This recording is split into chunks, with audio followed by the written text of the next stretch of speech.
Bueno, ahí lo tienen al Pitufo Lombardo, que estará hoy en la Experimental de Malvin. Hola, ya está medio organizado. Mami nos reservó para el 31 más o menos en septiembre o octubre.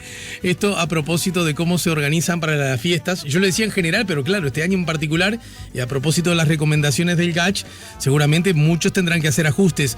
Re tranquila fiesta, somos 5 en Navidad y 4 a fin de año. Lo dice Patricia. Eso sí, mucha cervecita Corona. Pasó el chivo. Coronavirus. Lo dice Patricia, que me pregunta, ¿y tú, Ale? Bueno, todavía no está resuelto. Tengo, la verdad, no lo he resuelto. Se lo vamos a preguntar ahora a Jorge Gandini si ya lo resolvió.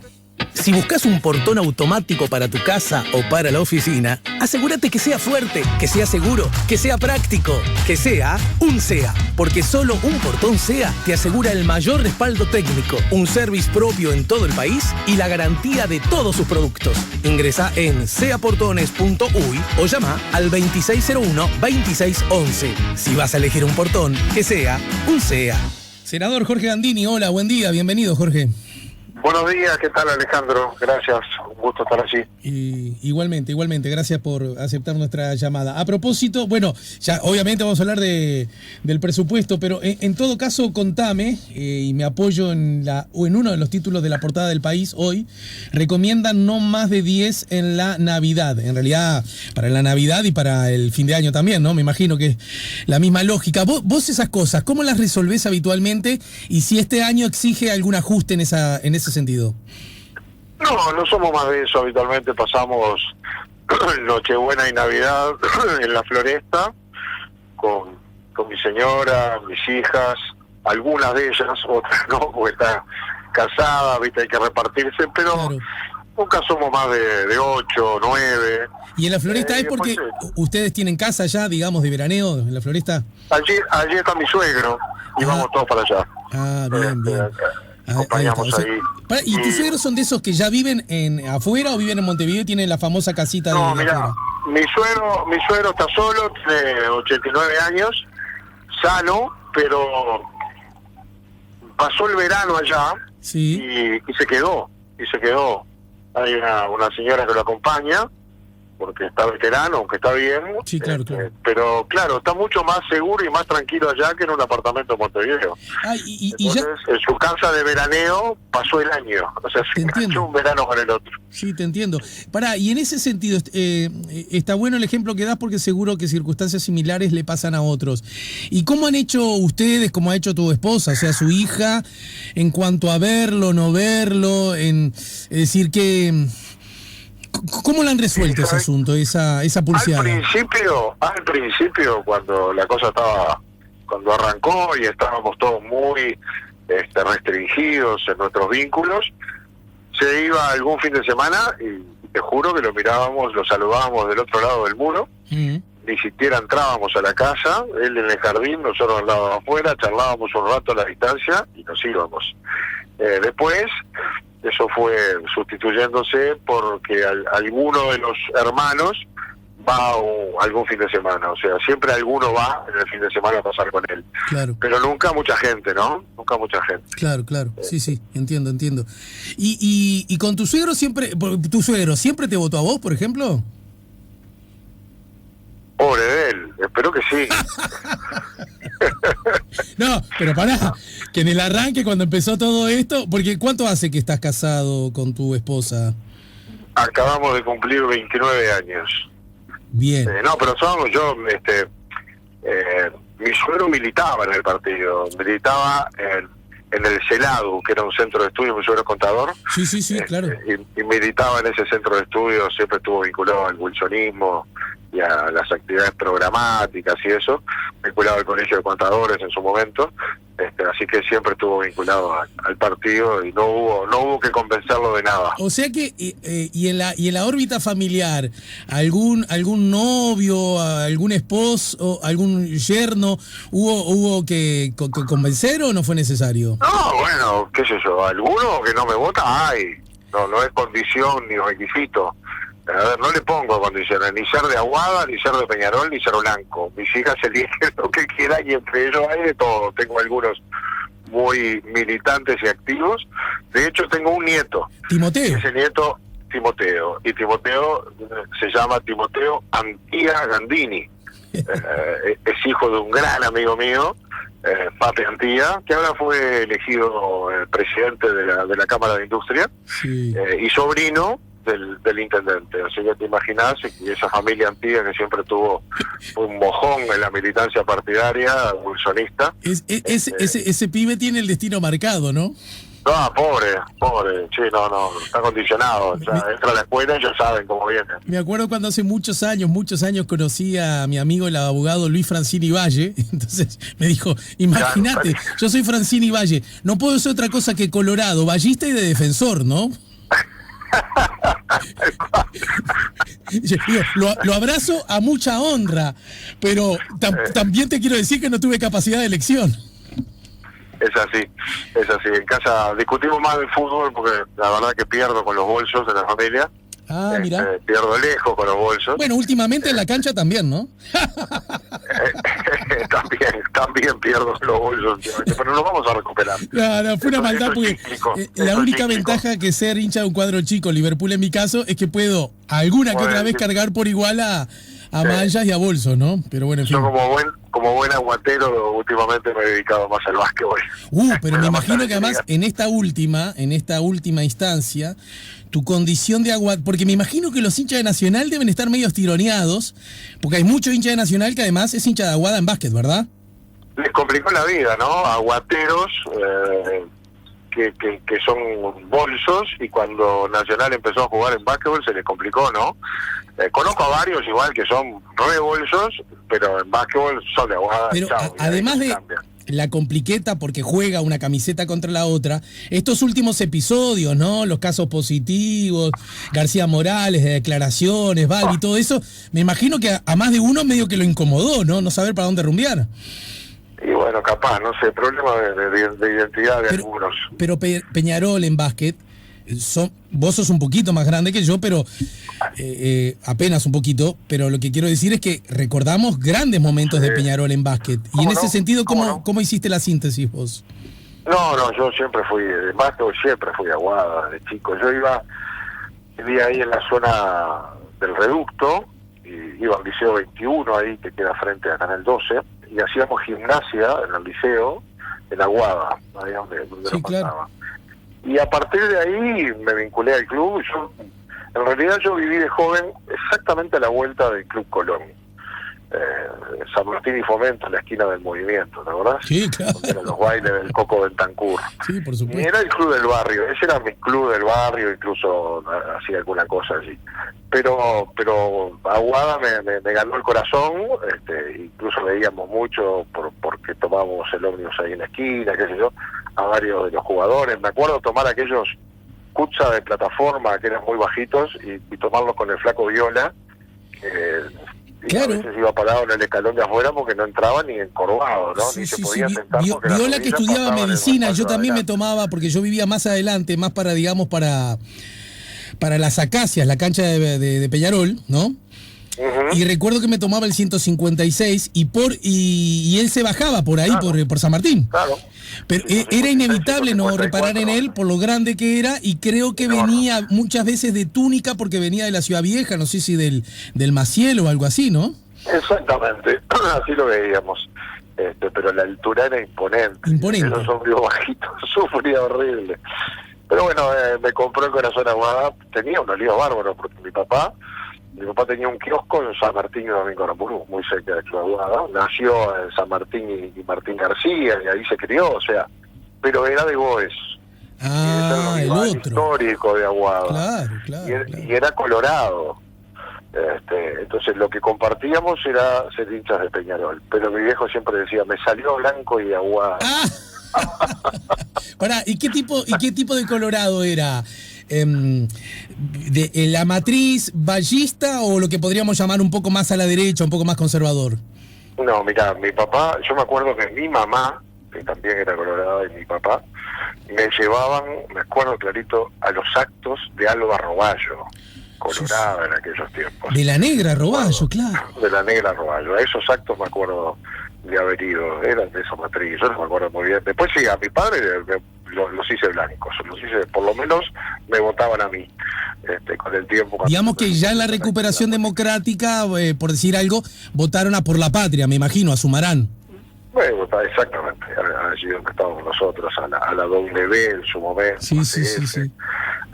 Desde las internas fueron acompañando y después, claro, se hicieron grandes. ¿Y cómo te hiciste blanco teniendo papás colorados? Mirá, yo cuando llegó la dictadura tenía 15 años. Era activo militante social de los gremios liciales. Me fui siempre vinculando al activismo. Tenía una importante actividad social también. Cuando vino el corte y se cerró la actividad política, yo nunca me había vinculado políticamente. Cuando vino el corte, bueno, y fui haciendo como todo lo que pude, y fui leyendo. Y leyendo historia, me acuerdo de los primeros libros que me vincularon al partido, que me motivaron para leer historia, fueron los cuentos de Javier de Viana. Ah, mira. Y de esos cuentos yo decía, me llamó tira la revolución y toda esa narrativa que había, y empecé a leer un poco de historia y me fui identificando con el Partido Nacional. Y ya en el 80, cuando con el plebiscito en la previa se empezó a unir un poco la cosa, ahí buscamos dónde meternos y con algún amigo fuimos a una reunión en la Casa de los Lamas, que era la única puerta abierta, pero de ahí nos vinculamos con otros compañeros y entramos en las coordinadoras de la juventud, que eran porlapatristas, y de ahí nunca más me fui de Por la Patria, y me fui vinculando cada vez más, casi sin darme cuenta, como militante. Ya en las elecciones internas del 82 salí convencional, fíjate que iba en aquella lista ACF en el lugar 70, me acuerdo, y salí convencional ahí, y a partir de ahí, bueno, cada vez me fui metiendo más, fui secretario general de la Juventud, Por la Patria, y en el 85, cuando se abre, en febrero del 85, se hace la elección del directorio del partido, enorme convención en el Palacio Peñarol. Wilson iba a ser el presidente, el único lugar que podía tener, porque había estado preso y proscripto, o sea que no ocupaba ningún cargo público. Aquel directorio iba a ser muy importante, y Wilson le dio 3 lugares a la militancia social. Dijo, ustedes los eligen y yo los pongo en la lista. Y bueno, la militancia social se reunió, la Secretaría de Asuntos Sociales, qué sé yo, y eligió 3, a Miguel Cecilio, a Guillermo García y a mí, y a partir de ahí me metí en el directorio del partido, en aquel directorio que presidía Wilson y por el que pasaba todo, y todos los popes, ¿no? Ahí estaba Sumarán, estaba García Costa, estaba Lacalle, Herrera, estaba Ortiz, Carlos Julio, Wilson Elso, claro. Estaban todos los pesados, y yo, que tenía ahí 26, 27 años, representaba la militancia estudiantil y juvenil del partido, y Wilson nos había dado un espacio ahí con voz y voto entre los 15, y claro, esa cosa te va metiendo, y sin que te lo propongas, te vas vinculando, enamorando, te pica el bicho y no te suelta más, ¿no? Sí. Y bueno, ese fue mi camino en el que fui arrastrando a todos los que podían de mi entorno. Y yo sé que la pregunta, esta que te voy a hacer, podrías responderla los dos por igual. Pero quiero que me entiendas el espíritu de la pregunta sin ser explícito de cuál es el espíritu, y es la siguiente. De los 2 gobiernos postdictadura, naturalmente, encabezados por el Partido Nacional, y de los que vos has participado y estás participando, ¿cuál sentís que es un gobierno más propio? Más propio tuyo, del que sientas que más te pertenece en alguna medida. Bueno, son momentos históricos diferentes, pero también personales diferentes. Sí, claro. En el gobierno del 90 de Lacalle fue arrollador dentro del partido, casi que llevó una fortísima representación. Por la Patria salió muy mal en esa elección, y yo terminé convocado por García Costa para el INJU de Educación y Cultura, para el INJU, porque bueno, yo tengo una gran experiencia en eso, en todo el tema juvenil, y no había INJU, había una cosa que se llamaba Centro de Información de la Juventud, CIJA, que estaba en el 8º piso del Ministerio. Y desde allí, con un pequeño contrato que me hizo para empezar a armar eso, porque eran 4 o 5 personas que trabajaban ahí, lo fuimos transformando. Nació primero la tarjeta joven, y la tarjeta joven y su prestigio y movilización generó espacio para que la ley de presupuesto, que empezó a regir el 1 de enero del 91, creara el Instituto Nacional de la Juventud como primera respuesta institucional de políticas específicas para los jóvenes. Eran un par de artículos en la ley, preveían la creación del cargo de director y me nombraron en ese cargo en el 91, o sea que redacté los artículos de esa ley desde el Ministerio, trabajé en eso, había un espíritu juvenil muy integrador, veníamos de la dictadura, nos conocíamos todos más allá de partidos, el Frente Amplio, que no votaba cargos de confianza, votó ese cargo de confianza sabiendo que iba a ir yo ahí, y ahí nació el Instituto de la Juventud con la tarjeta joven como digamos, buque insignia, y desde allí se empezaron a generar esas políticas para los jóvenes específicas desde el gobierno. Ese fue mi arranque, digamos. Yo participé, por lo tanto, desde un lugar institucional muy modesto, pero que logró cierto prestigio en el gobierno de la calle Herrera. Y creo que, visto a la distancia, que es cuando lo podés evaluar, creo que fue un gobierno que se hizo cargo y generó muchos cambios, muchas transformaciones. Es un gobierno que uno puede defender con orgullo. Es un gobierno en el que yo soy más parte todavía, porque trabajé por él desde lugares de mucha responsabilidad, e integro una bancada de senadores que se hace cargo de defender la gestión. Lo miro distinto porque soy parte de la victoria y me siento así responsable por lo que en él pase. Así que yo no puedo adjudicarle al gobierno nada en lo que yo no tenga responsabilidad, de lo que se hace y de lo que se deja de hacer, de lo que es exitoso y de lo que no llega a serlo. Yo soy parte y me siento muy integrado. Y bueno, ya veremos cómo somos evaluados después, ¿no? Veremos al final, cuando pasemos raya, cómo nos fue en las transformaciones que prometimos hacer, en los cambios por los que nos votaron y en un contexto muy complicado como el que nos tocó en estos tiempos, ¿no? Y a propósito de esto último que decís, ¿no? El rol tuyo y esta actitud sin, digamos, monolítica en apoderarse de los logros si los hubiese y de las carencias si las hubiese, ¿no? Entiendo que ese es el espíritu de lo que señalaste recién, ¿verdad? Sí, o sea, soy parte, no puedo decir el gobierno va mal, yo soy parte del gobierno. Si va mal, yo no hice todo lo que pude hacer, o soy responsable también en parte de lo que me toque de los errores. Y lo mismo al revés, si no va bien, bueno, todos pusimos una cuota en eso. Y en ese contexto, ¿cómo te ubicás en la discusión ahora presupuestal, en un tema en particular? Ya lo hemos hablado, y ya has hecho un trabajo público además en esa dirección, porque finalmente el Senado terminó de votar el proyecto y no estableció los votos del gobierno, cito textual, las garantías demandadas por el sindicato sobre cuándo y cómo se repararán las pérdidas previstas para el 2021. Cito en este caso la frase textual de La Diaria. Y vos jugaste en ese sentido un rol muy explícito, muy importante, y por lo visto no alcanzó, no te salió.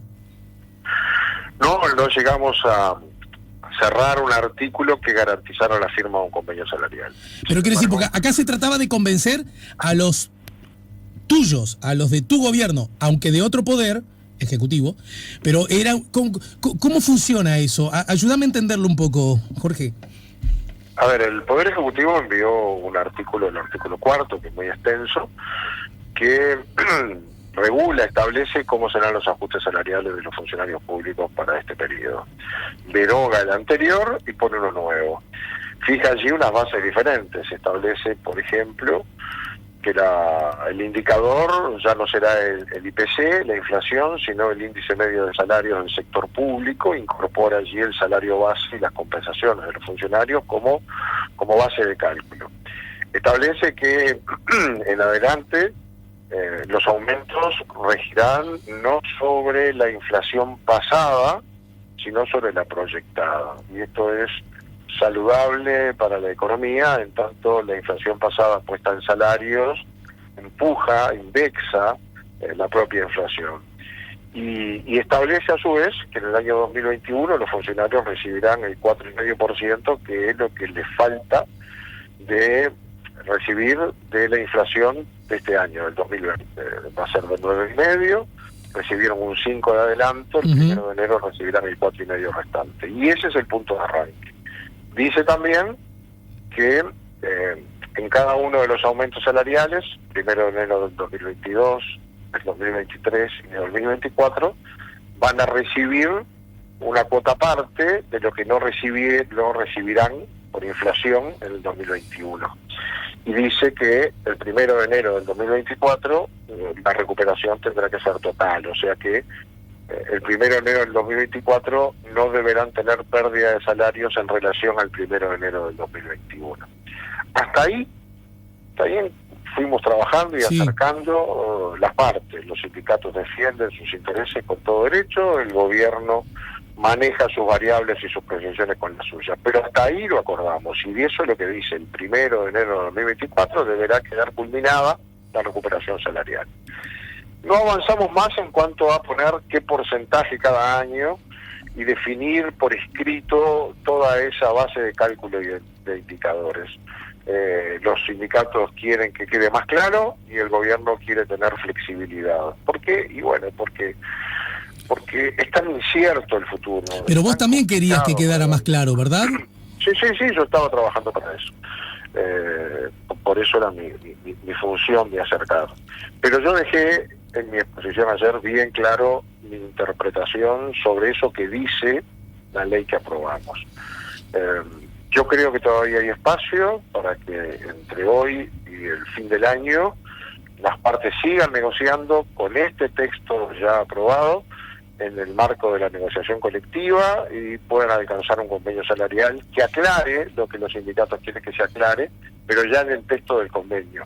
Hay todavía un espacio para trabajar en eso entre las partes, donde interviene el Ministerio de Trabajo, también por supuesto el Ministerio de Economía, o sea que hay margen para trabajar y acercar las partes. El movimiento sindical está muy maduro en la aceptación de las condiciones complicadas que tenemos por delante. Saben que los funcionarios públicos han tenido ventajas en relación a los trabajadores de la actividad privada. Ninguno ha perdido su trabajo, ninguno ha disminuido sus ingresos, ninguno ha dejado de cobrar su salario el día que le corresponde. El Estado ha cumplido con todas las obligaciones, con jubilados y trabajadores, y saben que esto no pasó en la actividad privada, donde hubo pérdidas de trabajo, donde hubo seguro de desempleo de los que se cobran porcentajes, donde que después del seguro algunos pasaron en despido o pasarán. Es decir, la incertidumbre del sector laboral privado no es la del público, que tiene certezas y se ha cumplido, y por eso aceptan un acuerdo que implique que en el 2021 no van a recuperar, no van a mantener su salario por inflación, lo van a postergar para después. Y yo creo que esas cosas también hay que valorarlas y hay que trabajar un entendimiento que nos dé un marco de paz y de convivencia, y no estar cada año los sindicatos peleando, perdiendo salarios, el Estado afectándose por su funcionamiento, para en cada año negociar cosas nuevas. Bueno, pero justamente esto último es lo que se hubiese evitado en caso de haber llegado a ese acuerdo, porque además, como bien decís vos, la gente de COFE estaba dispuesta a no,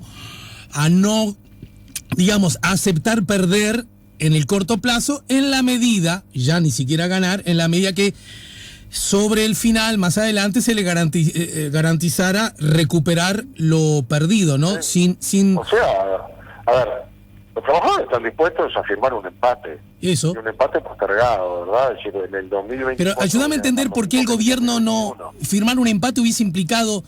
No, pero que firman el empate, porque el artículo 4 dice eso. Lo que no dice es, de eso que dejan de cobrar en el 2021, cuánto van a recibir en el 2022, en el 2023. O sea, no se calendarizó la recuperación. A ver si te entiendo. No dice en qué minutos del partido serán los goles. Ahí va. Pero me asegura que los goles ocurrirán. Lo que dice es, cada aumento salarial a partir del 1 del 2022 incluirá un componente de recuperación del salario. O sea que el 1 de 2022 van a recibir la infracción proyectada para el 2022 como aumento y deberán recibir un porcentaje de lo que no recibieron en el 2021.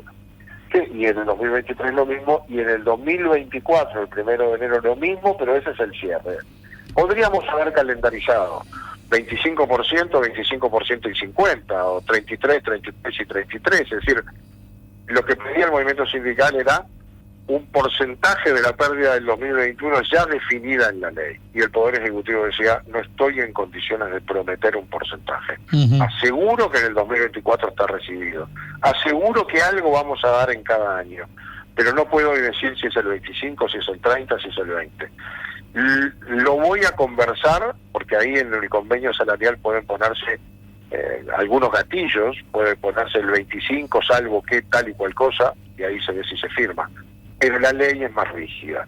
No llegamos entonces a ese entendimiento, pero la base sí, la base es clara. Va a haber pérdida salarial y los trabajadores están dispuestos, porque en el 1 de enero del 2024 van a recibir lo mismo, pero lo que no cobraron en el 2021 y en la parte que no cobren en el 2022 y la parte que no cobren en el 2023, eso que llamamos el triángulo que queda entre el 2021 y el 2024, un triángulo de pérdida salarial, es pérdida que no van a recuperar. Ese dinero, digamos, no lo van a tener. Y están dispuestos, porque saben la situación complicada que tenemos.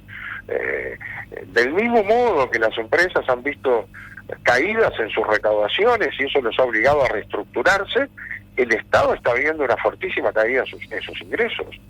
Porque caen las exportaciones, porque el mundo está más cerrado y en recesión, porque cae su recaudación, porque el mercado interno está más lento y el consumo interno ha caído, porque hay menos gente trabajando y por lo tanto menos recaudación de IRPF, y porque además hay más gastos para atender frente social y frente sanitario. Entonces, el Estado tiene un problema, no deja de cumplir ni dejó de cumplir con sus obligaciones. Cada 1 de mes los funcionarios cobraron el salario entero. Los jubilados también, se pagaron todas las obligaciones, nadie perdió su trabajo.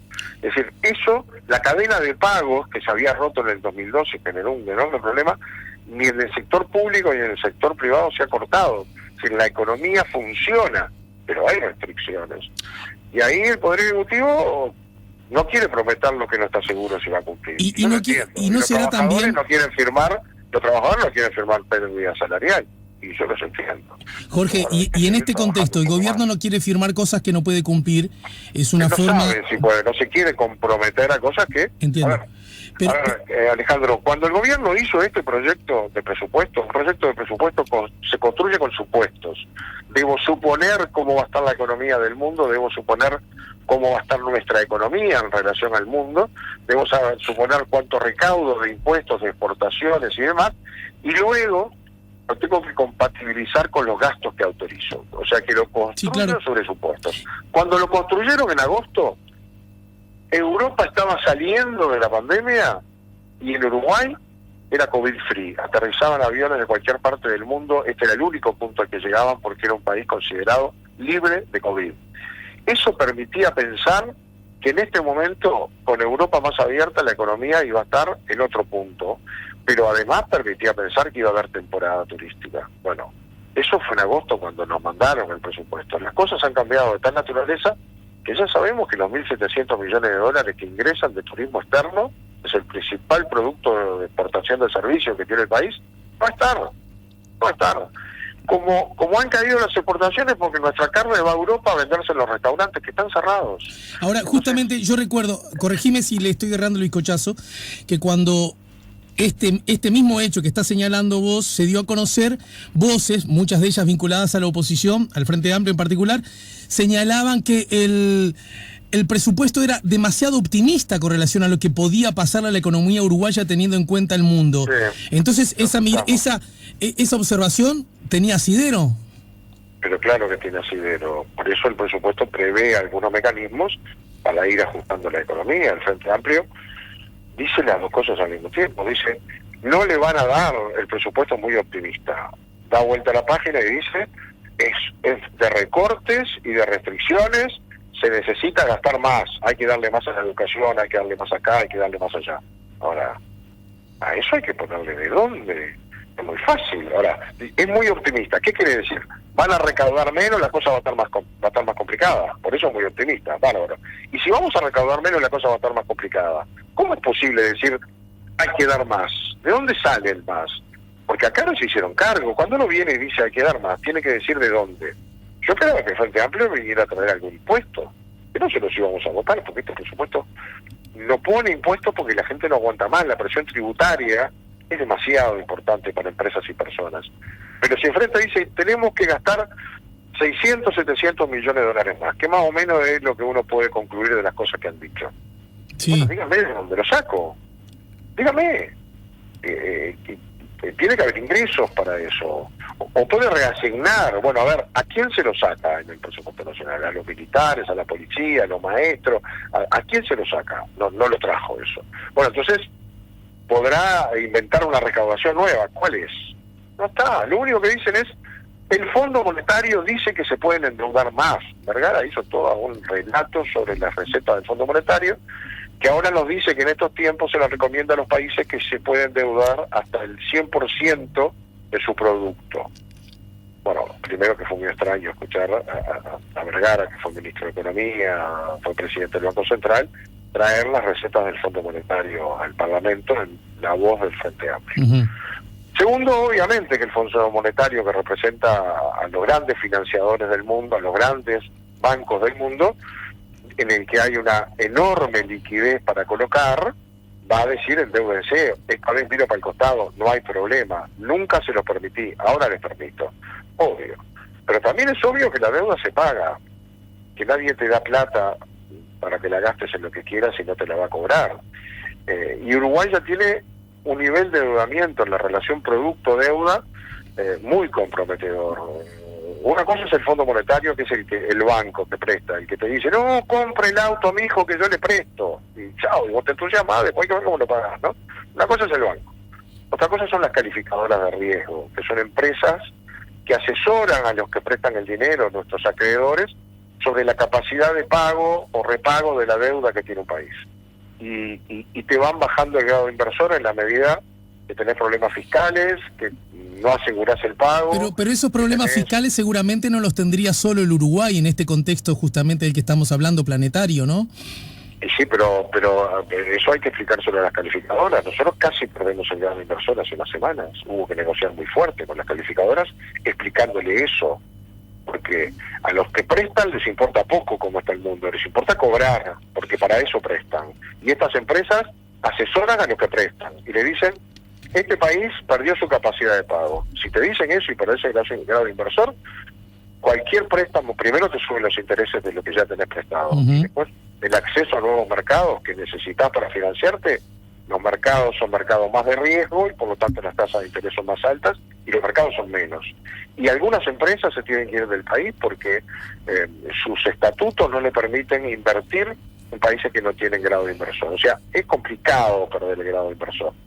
Y ese no es el Fondo Monetario el que nos da la nota. No, eso está claro. En todo caso, parece ser, a mí me parece cuando escucho a los legisladores del gobierno y cuando escucho a legisladores, porque estamos hablando del Senado ahora, ¿no? De la oposición, que me parece que esa es un poco la madre del borrego. ¿Qué hacemos con un posible endeudamiento y qué tan mala noticia sería? Porque la otra mirada es endeudémonos, porque ahora sale menos endeudarse, porque Uruguay tiene prestigio y posibilidad de conseguir dinero a bajo interés, y además porque si no nos endeudamos hay un montón de compatriotas que la están pasando mal, que pueden incluso empezar a pasarla peor, y transformemos este presupuesto en contracíclico, que es lo que toda la vida las miradas más ortodoxas reclamaron, ¿no? Los presupuestos contracíclicos. En ese sentido, ¿qué decís tú? A ver, te voy a dar 3 o 4 números rápidos. El Uruguay gasta 970 millones de dólares en toda la seguridad, incluidas las cárceles, todo. Gasta unos 2.500 millones de dólares en todo el sistema educativo público.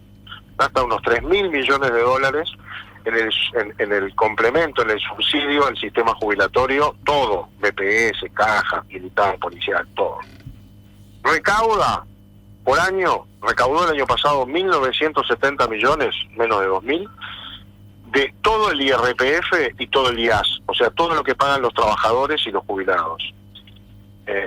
Esos son unos números que te doy para tener una relación. El año pasado pagamos solo de intereses de deuda 2.037 millones. Y este año que viene vamos a estar pagando 3.570 millones de dólares de intereses y amortizaciones. ¿Entendés que la deuda nos lleva un pedazo enorme de lo que se aporta por impuestos para que el país funcione? No hay sistema sustentable sobre la base de la deuda. ¿Por qué tenemos tanta deuda? Bueno, porque la deuda es el único recurso que tenemos para pagar el déficit. Cuando tuvimos un déficit fiscal del 5%, el Frente Amplio había previsto que el déficit iba a ser 2,5%. Tuvimos 5%. Por lo tanto, el año pasado hubo que cerrar con 2.600, 2.700 millones de dólares que hubo que pedir prestado para pagar lo que nos faltó. Y en los últimos 5 años, 11.000 millones de dólares fue el déficit acumulado. Y se paga con deuda. Entonces no hay un sistema que funcione sobre la base del endeudamiento. Es decir, no es sustentable un modelo económico que se endeuda para pagar el gasto corriente, ni en una familia, ni en un comercio, ni en un país. Si tú decís, voy a pedir un préstamo para comprarme un televisor, un celular o un auto, tú vas a pagar la cuota para algo que incorporás a tu patrimonio y que se supone podés pagar. Ahora, si de los 2 trabajos que tenés perdés uno, y tu economía se achicó, y en vez de ganar 100, ganás 60, tú no podés salir a pedir prestado para poder seguir viviendo como cuando ganabas 100 y endeudarte todos los meses en 40. No podés, tenés que ajustar tus gastos a tus ingresos. Bueno, esto es lo que ha hecho Uruguay. Lo que ha hecho Uruguay es hacer crecer el gasto siempre por encima de los ingresos. El país ha crecido al 5, al 6, al 7, al 4, al 3, y siempre gastó más de lo que creció. Y por lo tanto, aún en los mejores años, siempre le faltó. Y eso se fue acumulando. En el presupuesto del 2015, Astori nos decía, la relación deuda-producto es del 33% y no la podemos pasar. Nos entregaron el país con una relación deuda-producto 59%. Sí, el Frente Amplio, viste que siempre que tiran esos números, el Frente Amplio recuerda que cuando agarró el gobierno, la relación era 100-100, ¿no? ¿Y eso qué tiene que ver? Veníamos de una crisis brutal del 2002, había dejado ese gobierno un déficit del 2%, no del 5%, y la economía en crecimiento, el 12% creció. Mucha gente a la vera del camino, sí. Muchos problemas sociales, es verdad, pero la economía crecía y el déficit se había ajustado. Ahora, sin esos problemas, nosotros tomamos el país con 10,5% de desempleo, con 5% de déficit fiscal, con economía en estancamiento, en recesión, el Producto Bruto creció 0 y no 3 como se había previsto, sí. Y teníamos ya, sin pandemia, una cantidad de problemas de ajustes de la economía que teníamos que hacer. A eso le tenemos que sumar la pandemia, que nos achicó los ingresos y nos agrandó los gastos. Jorge, entonces el déficit fiscal ahora es 6,7, o va a ser este año 6,7. Al pasar ¿Hay dijiste que seguirse endeudando? ¿Te parece que hay que seguirse endeudando? Jorge, al pasar dijiste un asunto que suele ser un asunto por muchos subrayado, me da la sensación, y por otros minimizado, y tiene que ver con la frase gente a la vera del camino. Y si esto implica, si digamos, orden financiero, si esta obsesión por achicar el déficit, si esta idea de no endeudarse más implica que muchos de los nuestros queden a la vera del camino, ¿no es un costo demasiado alto? Bueno, estamos haciendo un enorme esfuerzo para que eso se minimice. Nosotros entendemos que la principal política social que tenemos que defender es el trabajo. Es la más genuina, es la menos asistencialista, y es la que estamos priorizando. En segundo lugar, no hay más remedio que generar políticas asistencialistas porque hay gente que no tiene trabajo y no tienen dónde vivir o no tienen qué comer. Y bueno, en ese sentido, con el fondo COVID se han dispuesto toda la cantidad de recursos que hemos podido destinar. ¿Esos recursos y esas medidas resultan suficientes? No resultan suficientes, nunca van a resultar suficientes, pero es lo que podemos, como te decía, cuando el Frente Amplio dice una renta básica por 3 meses, lo dijo en abril, ¿sí? Esa renta básica el Frente la calculó en $240 millones. El Instituto de Economía también mencionó eso, de la Universidad de la República. Bien, cada 3 meses. ¿La hubiéramos podido sacar? No, o sea que hubiéramos tenido abril, mayo, junio, claro. Agosto, septiembre, octubre, seguramente noviembre. Tendríamos un año hasta marzo. Esos son $1.000 millones. $1.000 millones son 2 puntos del producto. Es imposible para nosotros, la verdad. Es decir, está bárbaro, le damos a todo el mundo. ¿Cuándo se lo sacamos? Creo que no era para todo el mundo, ¿verdad, Jorge? Creo que la propuesta no era, por lo menos la de la Universidad de la República, no era para todo el mundo. La propuesta del Frente Amplio era para 300.000 personas. A esas 300.000 personas nosotros las estamos asistiendo, triplicando o cuadruplicando asistencias sociales a través del MIDES, en tarjetas, en distintas prestaciones. Hemos destinado muchos recursos a asistir a las empresas para que mantengan la llama prendida. 200.000 personas en el seguro de desempleo, el seguro de desempleo parcial, para que las empresas no despidan. Hemos exonerado IVA, IRAE, aportes patronales a todas las actividades que están más en dificultad. Hemos tratado de mantener abierto la economía. De todos los que pasaron a seguro de paro, 10% o algo más perdieron su trabajo, pero los demás lo han podido mantener. Tomar ahora el COVID empieza a crecer. Tomar medidas, y empieza a crecer porque la libertad responsable, que fue el gran motivador de que pudiéramos convivir y abrir la economía, como no tienen otros países, porque en Europa hay toque de queda, ¿viste? Como en la guerra, suena la alarma y para las casas. Acá hay shopping, cines, actividad, ferias, educación, etcétera. Si ahora nos empieza a sorprender el crecimiento, la consecuencia es que hay que ir cerrando actividades y eso cierra economía. Ya los gimnasios están muy enojados y tienen razón, pero del otro lado está la salud. Entonces, cuando vas cerrando economía, vas complicándole la vida a la gente y vas también renunciando a recaudación del Estado. Para terminar, Jorge, por hoy, sí. Viste que, no sé si te diste cuenta que ya llevamos charlando.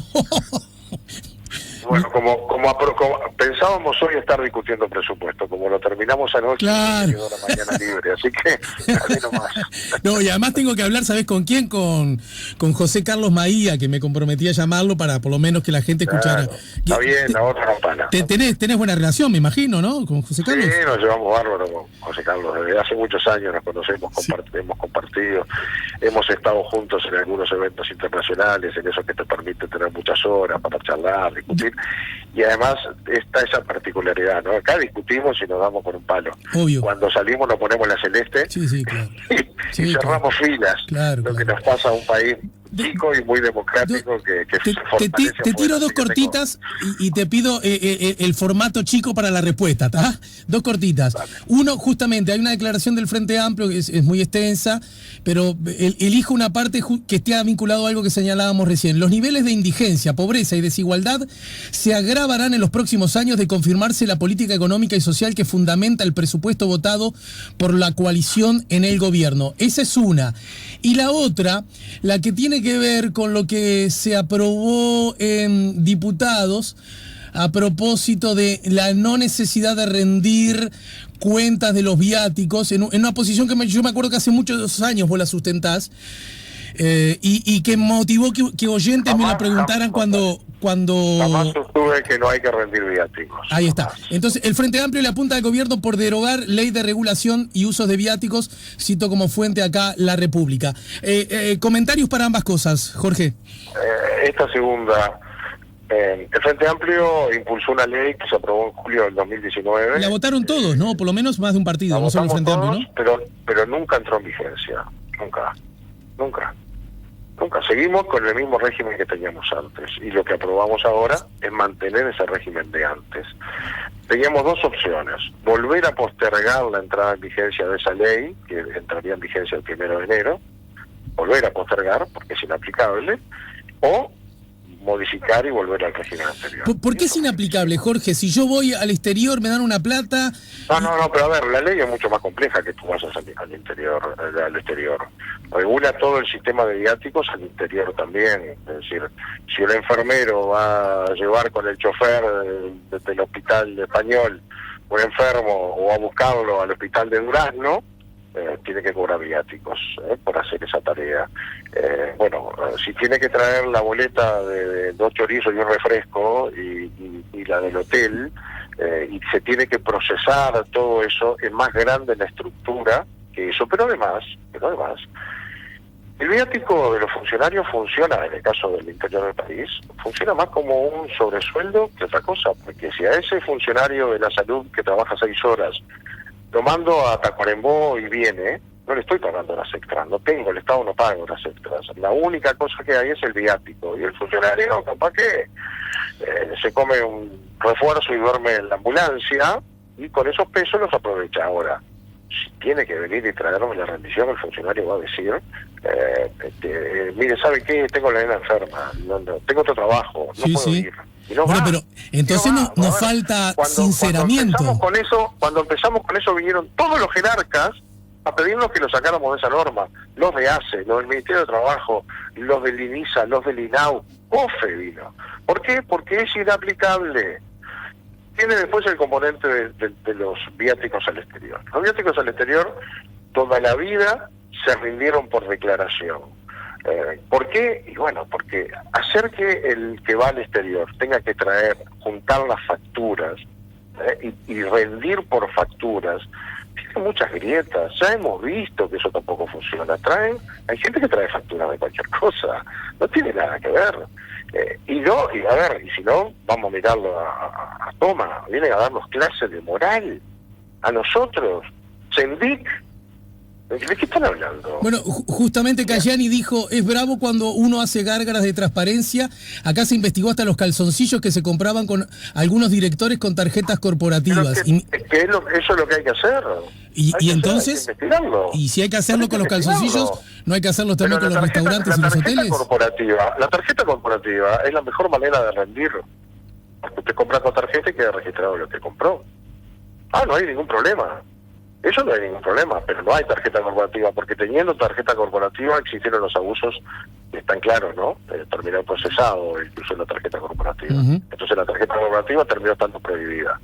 Entonces el viático lo que hace es, le da un dinero y usted se arregla. Yo he tenido viáticos que he tenido que poner plata arriba, porque no te alcanza, porque el viático está fijado por una norma. No es una partida de gastos que yo me llevo una plata, gasto todo lo que tengo que gastar y rindo después con las boletas y devuelvo la diferencia. Y desde la perspectiva simbólica, ¿no cree, Jorge, que sería un aporte a justamente la transparencia? Bárbaro. ¿Y por qué la que puso el Frente Amplio no la pudo aplicar? Porque es apenas un saludo a la bandera. Lo hicieron en tiempo de campaña electoral para quedar bien con la barra, pero no lo pudieron aplicar. Y este gobierno tampoco pudo. Entonces, lo que hicimos nosotros fue poner en la cara el problema y resolverlo. Y ahora lo regulamos. Y el que declare diferente a la realidad, dice, tiene valor de declaración jurada. Y violentar una declaración jurada, o mentir en la declaración jurada, entra en el artículo 173 del Código Penal. Es una falsificación ideológica de documento público y eso implica para un funcionario público la destitución. O sea, le dimos ese valor. Si usted dice que fue un lugar y no fue, o dice que fue 16 horas y cobró el viático entero y en realidad fue 8 horas, pues está declarando con falsedad y es pasible de la destitución. Si dice que gastó todo y no gastó todo y no devolvió, entonces la declaración jurada es falsa y va a incurrir en un delito penal. O sea que lo que dijo tu colega el Pacha Sánchez, el oficialismo habla mucho de transparencia pero elige votar por la opacidad. Que me lo diga el Pacha Sánchez, que es del mismo grupo de Centolla, al que defendieron hasta el último día y no paró de picar papeles, o dio radio por abajo de la mesa, Que me lo diga el Frente Amplio, que hizo la regasificadora, gastó 330 millones de dólares y lo que quedaron fueron unos fierros que afloraron del agua. Es decir, hay que también tener coraje para criticar y decir algunas cosas después de haber pasado por el gobierno. Pero Jorge, esa es una lógica... que pasó por el gobierno y dijo muchas cosas que después fueron espantosas. O sea que creo que el haber pasado todo por el gobierno nos obliga y nos permite dar discusiones más sinceras. Pero esa es una lógica un poco rara, ¿no, Jorge? Quiero decir, rara no, sacarle lo de rara, es una mala palabra. Un poco peligrosa, porque si todo el mundo tiene que tener un legajo y una historia absolutamente prístina para poder hacer un cambio o mejorar la gestión, nos quedamos siempre en la chiquita, ¿no? Porque dicho que alguien podría decir también, hay que me lo diga aquel que no sé qué le pasó en su pasado. Me da la sensación que cadáveres en el pasado todo el mundo tiene alguno que esconder, ¿no? Puede ser, pero para exigirle a los demás transparencia tenés que tener la espalda y tu historia limpia. Si no, mejor poner el debate en otros términos, mucho más pragmáticos, para que se hagan las cosas bien. Tú dices en definitiva que eso no es... Viste que tu correligionario... Ay, se me fue el... ayúdame, Jorge, el diputado de Canelones, el hijo del... Andújar. Está en contra de esa decisión, ¿no? Que él cree de la decisión del gobierno, señaló públicamente. Está bien, pero Andújar fue el presidente de la comisión, y lo que hizo diputados fue no poder resolver el problema. Bien. No lo resolvieron, lo resolvimos en el Senado. Yo entiendo las diferentes visiones y a nadie de nosotros nos resulta cómodos hablar de este tema. Lo más fácil es decir, sí, la limpieza, el pozo de la hipocresía y el doble discurso. Eso es lo más fácil en un debate de esta naturaleza que termina siendo público. Yo creo que hay que discutirlo con franqueza, con transparencia, mirando cómo ha funcionado la calidad. Cuando yo te dije, para un funcionario público que va al interior, el viático es un sobresueldo. Eso no está escrito en ningún lado. Claro, pero eso es parte del problema también, ¿no? Mejoremos el sueldo al hombre, entonces. ¿Cómo? Me da la sensación, Jorge, que eso es parte del problema. Me parece un poco lo que históricamente le ha pasado a los uruguayos con los ediles, ¿no? No tienen sueldo, pero tienen algunas ventajas. Entonces, no, macho, sinceremos, no, démosle un sueldo o mejorémosle el sueldo y no digamos que es un viático cuando en realidad es un sobresueldo.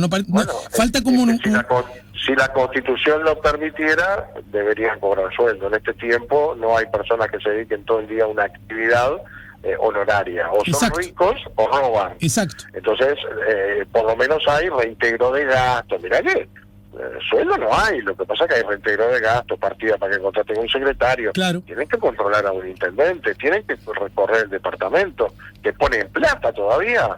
Bueno, se han ido encontrando mecanismos autorizados por el Tribunal de Cuentas para reintegrarle gastos. Pero ese es un debate real. La Intendencia de Montevideo empezó con ese mecanismo siendo Frente Amplista y se fue llevando a otras intendencias. Y todos lo fuimos aceptando, porque esa es la realidad. Si vos haces un plebiscito para que cobren sueldo, seguro que no sale. Ahora, tampoco es posible en esta época pedirle a 30 personas que fueron electas en la Junta Departamental que controlen la intendencia, que representen a la gente, que vayan a ver los problemas que la gente tiene y decirle que sean honorarios y pongan plata para trabajar. Bien. Entonces, por eso es un buen ejemplo de lo que te estoy diciendo. Hay Jorge, que sincerar las cosas. Ni con mi esposa hablo tanto, Jorge. Te mando un abrazo, te agradezco tanto, Dale, un abrazo a las dos, hermano, que pasen bien. La seguimos más temprano que tarde. Nos ayudó a poner la mañana en camino el senador del gobierno, Jorge Gandini. Si buscas un portón automático para tu casa o para la oficina, asegúrate que sea fuerte, que sea seguro, que sea práctico, que sea un SEA. Porque solo un portón SEA te asegura el mayor respaldo técnico, un service propio en todo el país y la garantía de todos sus productos. Ingresa en seaportones.uy o llama al 2601-2611. Si vas a elegir un portón, que sea un SEA.